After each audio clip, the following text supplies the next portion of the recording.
Welcome back to another technical deep dive here in the Debug Zone. Today we're tackling a big question and breaking it down with insights from other users. Hopefully this clears up some misconceptions and helps you get the answer you need. So buckle up, stay a little curious, and let's jump right in.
And that's a wrap.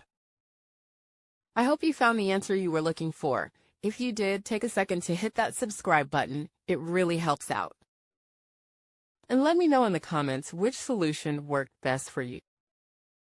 See you next time in the Debug Zone.